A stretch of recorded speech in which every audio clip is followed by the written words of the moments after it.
तो लीजिए प्यारे विद्यार्थियों, 23 फरवरी को होने वाला आपका कक्षा 8 का हिंदी विषय का पूरा पेपर लेकर आ चुका हूं। जैसा पेपर प्यारे विद्यार्थियों यहाँ पर मैं आपको बताऊंगा ना, 100% प्यारे विद्यार्थियों देखो ऐसा का ऐसे क्वेश्चन पेपर आपको परीक्षाओं में देखने को मिलेगा। एक भी क्वेश्चन का आंसर प्यारे विद्यार्थियों देखो यहाँ से आपका मिस नहीं होगा। तो चलो अपन जल्दी से आगे बढ़ते हैं, समझते हैं कि आपका वार्षिक परीक्षा 2026 का कक्षा 8 का हिंदी विषय का पेपर परीक्षाओं में कैसा पूछा जाएगा। टोटली प्यारे विद्यार्थियों देखो मैं यहाँ पर आपको पूरा का पूरा पेपर विद सॉल्यूशन के साथ में बताने वाला हूँ। एक भी क्वेश्चन का आंसर प्यारे विद्यार्थियों देखो यहाँ से आपका मिस नहीं होगा, अगर आपने इस पेपर को अच्छे से पढ़ लिया, देख लिया और समझ लिया तो। अब चलो अपन जल्दी से आगे बढ़ते हैं। तो देखो प्यारे विद्यार्थियों, ये आपका वार्षिक परीक्षा सत्र 2025-26 का विषय हिंदी का द्वितीय भाषा का आपका कक्षा 8 का पेपर है, जिसके लिए प्यारे विद्यार्थियों देखो आपको समय मिलेगा 2.5 घंटे का। पूर्णांक प्यारे विद्यार्थियों देखो आपका होगा 60 अंकों का। ठीक है, तो चलो अपन जल्दी से आगे बढ़ते हैं, समझते हैं कि आपका पूरा का पूरा क्वेश्चन पेपर प्यारे विद्यार्थियों परीक्षा में आपको देखने को कैसा मिलेगा। ए टू जेड प्यारे विद्यार्थियों देखो सभी के सभी क्वेश्चन और उन क्वेश्चन के उत्तर मेरे द्वारा यहाँ से आपको बताए जाएंगे। तो जल्दी से आप लोग इस पेपर को देख लें और पूरा का पूरा क्वेश्चन पेपर प्यारे विद्यार्थियों देखो अच्छे से समझ ले। पहला क्वेश्चन पूछा है, वर्दे कविता में कवि किस देवी की वंदना कर रहा है। देखो प्यारे विद्यार्थियों, ये जो क्वेश्चन पूछा ना आपसे, इसका राइट आंसर प्यारे विद्यार्थियों आपका आ जाएगा सरस्वती देवी की वंदना कर रहा है। और अब अगला क्वेश्चन पढ़ते हैं, अपराजिता पाठ किस साहित्य विधा के अंतर्गत आता है। दूसरे नंबर का जो क्वेश्चन प्यारे विद्यार्थियों पूछा गया है, इस क्वेश्चन का राइट आंसर प्यारे विद्यार्थियों देखो आपका आ जाएगा संस्मरण साहित्य विधा के अंतर्गत प्यारे विद्यार्थियों ये आता है। ठीक है, यहाँ तक के प्यारे विद्यार्थियों देखो सभी क्वेश्चन के उत्तर मैंने आपको बता दिए। अब अगला क्वेश्चन अपन पढ़ते हैं, गणितज्ञ ज्योतिषी आर्यभट्ट पाठ के अनुसार आर्यभट्ट ने किसकी खोज की। तीसरे नंबर का जो क्वेश्चन प्यारे विद्यार्थियों आपके पेपर में परीक्षाओं में पूछा गया ना, इसका राइट आंसर प्यारे विद्यार्थियों देखो आपका आ जाएगा ख नंबर का, जिसमें कि लिखा शून्य की। ठीक है, जैसे क्वेश्चन प्यारे विद्यार्थियों आपको मैं बता रहा हूँ ना, 100% प्यारे विद्यार्थियों देखो ऐसे के ऐसे क्वेश्चन आपके पेपर में आएंगे। एक भी क्वेश्चन का आंसर प्यारे विद्यार्थियों देखो यहाँ से आपका मिस नहीं होगा। अगला क्वेश्चन पूछा है, संज्ञा के स्थान पर प्रयोग होने वाले शब्द कहलाते हैं। देखो प्यारे विद्यार्थियों, जो इस संज्ञा के स्थान पर प्रयोग होने वाले शब्द कहलाते हैं सर्वनाम। तो देखो इसका उत्तर प्यारे विद्यार्थियों क्या आ जाएगा, सर्वनाम प्यारे विद्यार्थियों इस क्वेश्चन का उत्तर होगा। ठीक है, तो यहाँ तक के प्यारे विद्यार्थियों आपको मैंने सभी के सभी क्वेश्चन के उत्तर बता दिए। अगला क्वेश्चन अपन पढ़ते हैं, समास का वे भेद जिसमें पहला पद संख्यावाचक होता है। देखो प्यारे विद्यार्थियों, समास का वे भेद जिसमें पहला पद संख्यावाचक होता है उसे क्या कहते हैं। देखो प्यारे विद्यार्थियों, उसे हम कहते हैं द्विगु समास। क्या कहते हैं प्यारे विद्यार्थियों, देखो द्विगु समास इसे कहा जाता है। जैसा पेपर में आपको बता रहा हूँ ना, 100% प्यारे विद्यार्थियों देखो पूरा का पूरा क्वेश्चन पेपर आपको परीक्षा में ऐसा का ऐसे देखने को मिलेगा जैसा कि आपको मैं यहाँ पर बता रहा हूँ। एक भी क्वेश्चन का आंसर प्यारे विद्यार्थियों देखो यहाँ से आपका मिस नहीं होगा। रिक्त स्थान पूर्ति प्यारे विद्यार्थियों देखो आपके पेपर में परीक्षाओं में यहाँ पर आपको दे रखी है। तो चलो मैं आपको रिक्त स्थान पूर्ति और बता देता हूँ। जैसा पेपर प्यारे विद्यार्थियों यहाँ पर मैं आपको बताऊँगा, 100% ऐसा का ऐसे पेपर आपका परीक्षाओं में आएगा। एक भी क्वेश्चन का आंसर प्यारे विद्यार्थियों देखो यहाँ से आपका बाहर नहीं जाएगा। अब चलो अपन जल्दी से आगे बढ़ते हैं, समझते हैं आपके पूरे पेपर को और इस पेपर के पूरे सॉल्यूशन को। देखो यहाँ पर आपसे प्रश्न नंबर 6 पूछा है, तानसेन की संगीत साधना का मुख्य केंद्र था। देखो प्यारे विद्यार्थियों, तानसेन की संगीत साधना का मुख्य केंद्र क्या था, आप लोग याद रखिएगा प्यारे विद्यार्थियों, ग्वालियर इस क्वेश्चन का उत्तर आ जाएगा। ग्वालियर प्यारे विद्यार्थियों देखो इस क्वेश्चन का उत्तर होगा, जो कि आपको मैंने बता दिया। जल का पर्यायवाची शब्द प्यारे विद्यार्थियों है। तो देखो प्यारे विद्यार्थियों, जल का पर्यायवाची एक तो आपका पानी हो जाएगा, ठीक है ना। दूसरा प्यारे विद्यार्थियों देखो आपका नीर आ जाएगा। ठीक है, तो पानी और नीर जो है ना प्यारे विद्यार्थियों जल के पर्यायवाची शब्द है, मेरे द्वारा प्यारे विद्यार्थियों देखो यहाँ से बता दिए गए हैं। ठीक है, दोनों के दोनों प्यारे विद्यार्थियों आप लोग अच्छे से इसको देख लेना, लिख लेना। अगला क्वेश्चन, बुराई शब्द का विलोम शब्द प्यारे विद्यार्थियों देखो होगा, बुराई बुराई का प्यारे विद्यार्थियों देखो विलोम शब्द क्या आ जाएगा, भलाई प्यारे विद्यार्थियों इस क्वेश्चन का उत्तर होगा। बुराई का प्यारे विद्यार्थियों विलोम शब्द क्या होगा, भलाई होगा। अब अगला क्वेश्चन, बिरसा मुंडा को लोग के नाम से पुकारते थे। देखो प्यारे विद्यार्थियों, बिरसा मुंडा को लोग किस नाम से पुकारते थे।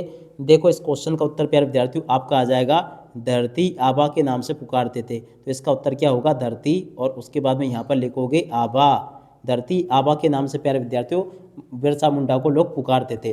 ठीक है, अब अगला क्वेश्चन अपन पढ़ते हैं, क्या पूछा है, यहाँ पर दे रखा है, मुहावरा आंखों का तारा होना का अर्थ है।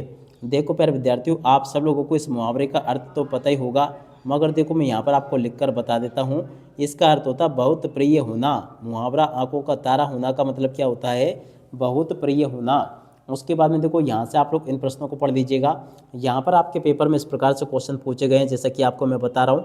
एक भी क्वेश्चन का उत्तर प्यारे विद्यार्थियों देखो यहाँ से आपका मिस नहीं होगा, अगर आपने इन क्वेश्चन को अच्छे से देख लिया, पढ़ लिया और समझ लिया तो। अब चलो मैं आपको इन क्वेश्चन के उत्तर बताता हूँ। 11वां जो क्वेश्चन प्यारे विद्यार्थियों आपके पेपर में पूछा है, इसके उत्तर को आप लोग यहाँ से देख लीजिएगा। आत्मविश्वास पाठ के अनुसार सफलता प्राप्त करने के लिए क्या आवश्यक है, इस क्वेश्चन के उत्तर को प्यारे विद्यार्थियों देखो यहाँ से देख लो, ये लिखा है। अब अगला क्वेश्चन अपन पढ़ते हैं, क्या दे रखा है। गिरधर की कुंडलियाँ पाठ में कवि ने किस तरह के व्यक्ति को मूर्ख बताया है। 12वें नंबर का जो क्वेश्चन प्यारे विद्यार्थियों पूछा गया है, इस क्वेश्चन के उत्तर को यहाँ से देख कर लिख दो, ये लिखा प्यारे। अब चलो प्यारे विद्यार्थियों, इसके बाद में अपन आगे बढ़ते हैं, आगे क्वेश्चन के उत्तर को देख लेते हैं। तो देखो प्यारे विद्यार्थियों, 11वां जो क्वेश्चन पूछा ना, 11वां के उत्तर को यहाँ से देख कर लिख दो, ये लिखा है, ठीक है। 12वें क्वेश्चन का उत्तर प्यारे विद्यार्थियों देखो ये दे रखा है। 13वें का उत्तर प्यारे विद्यार्थियों देखो ये लिखा है। 14वें क्वेश्चन का उत्तर प्यारे विद्यार्थियों देखो ये लिखा है। इसी प्रकार से आपके पेपर में परीक्षा में क्वेश्चन पूछे जाएंगे। तो देखो यहाँ तक के क्वेश्चन के उत्तर प्यारे विद्यार्थियों आपको मैंने बता दिए। 15वें क्वेश्चन का उत्तर प्यारे विद्यार्थियों ये लिखा है। 16वें का उत्तर प्यारे विद्यार्थियों देखो ये दे रखा है, ठीक है। आपके पेपर में आने वाले प्यारे विद्यार्थियों देखो सभी के सभी क्वेश्चन और उन क्वेश्चन के उत्तर मैंने आपको बता दिए हैं। एक भी क्वेश्चन का उत्तर प्यारे विद्यार्थियों देखो यहाँ से आपका मिस नहीं होगा, ठीक है। अब उसके बाद में देखो 17वां 18वां जो क्वेश्चन पूछा गया ना आपके पेपर में, यहाँ से आप लोग इनको देख कर लिख लो। ये आपके पेपर का प्यारे विद्यार्थियों देखो 17वें नंबर के क्वेश्चन का उत्तर है। 18वें नंबर के क्वेश्चन का उत्तर प्यारे विद्यार्थियों देखो ये लिखा है। इसको भी आप लोग देख लीजिएगा और पूरा का पूरा समझ लीजिएगा, क्योंकि देखो जैसा पेपर मैं आपको बता रहा हूँ ना, 100% प्यारे विद्यार्थियों देखो ऐसा का ऐसे क्वेश्चन पेपर आपका परीक्षाओं में आएगा। यहाँ पर आपके पेपर में क्वेश्चन पूछा है, देख सकते हो, मुहावरे और लोकोक्ति में कोई दो अंतर आपको बताने हैं। देख सकते हो प्यारे विद्यार्थियों, मुहावरे और लोकोक्ति में दो अंतर आपको बताना है। तो देखो मुहावरे और लोकोक्ति में दो अंतर यहाँ से देख कर लिख देना। ये भी प्यारे विद्यार्थियों देखो आपको मेरे द्वारा बता दिया गया है। अब अगला क्वेश्चन अपन पढ़ते हैं 20वां। निम्नलिखित मुहावरों का अर्थ बताते हुए वाक्य में प्रयोग आपको करना 9 2 11 होना और ईद का चांद होना। देखो प्यारे विद्यार्थियों, 9 2 11 होना का अर्थ ये लिखा है, ईद का चांद होने का अर्थ प्यारे विद्यार्थियों देखो ये लिखा है, ठीक है।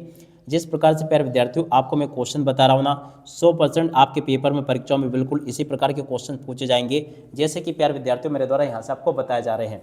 तो आप लोग प्यारे विद्यार्थियों इन क्वेश्चन के आंसर को अच्छे से देख लें और पूरा का पूरा समझ लें। 22वां क्वेश्चन प्यारे विद्यार्थियों देखो आपके पेपर में ये पूछा गया है।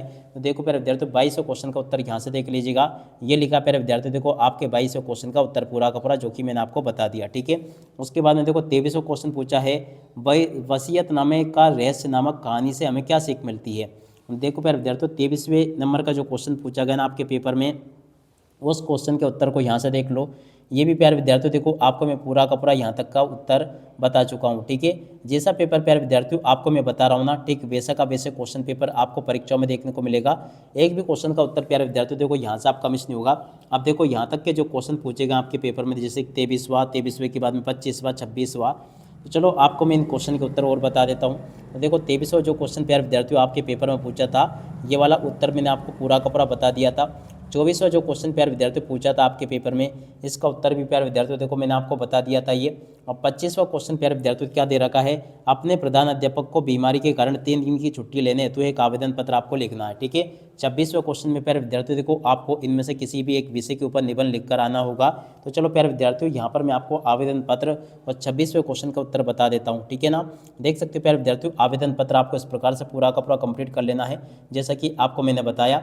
और उसके अलावा देखो प्यारे विद्यार्थियों 26वां जो क्वेश्चन आपके पेपर में पूछा गया ना, यहाँ से प्यारे विद्यार्थियों आप लोग 26वें क्वेश्चन के आंसर को भी देख लें और पूरा का पूरा प्यारे विद्यार्थियों आप लोग इस क्वेश्चन पेपर के अच्छे प्रकार से इसको समझ लें, ठीक है।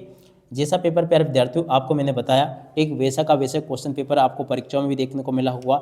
एक भी क्वेश्चन का उत्तर प्यारे विद्यार्थियों यहाँ से आपका मिस नहीं होगा, अगर आपने पूरा का पूरा क्वेश्चन पेपर अच्छे से पढ़ लिया, देख लिया और समझ लिया तो, ठीक है। टोटली सभी के सभी क्वेश्चन और उन क्वेश्चन के उत्तर प्यारे विद्यार्थियों आपको मैं बता चुका हूं, देख लीजिएगा। जैसा पेपर में आपको बताया हो ना, ठीक वैसा का वैसे क्वेश्चन पेपर आपका परीक्षाओं में आएगा। एक भी क्वेश्चन का आंसर प्यारे विद्यार्थियों देखो यहाँ से आपका मिस नहीं होगा। तो टोटली पूरा का पूरा पेपर देख लो और अच्छे से इसको समझ लो। अब इसी के साथ में इस वीडियो को यहीं पर पूरा करते हैं। नमस्कार, जय हिंद, जय भारत।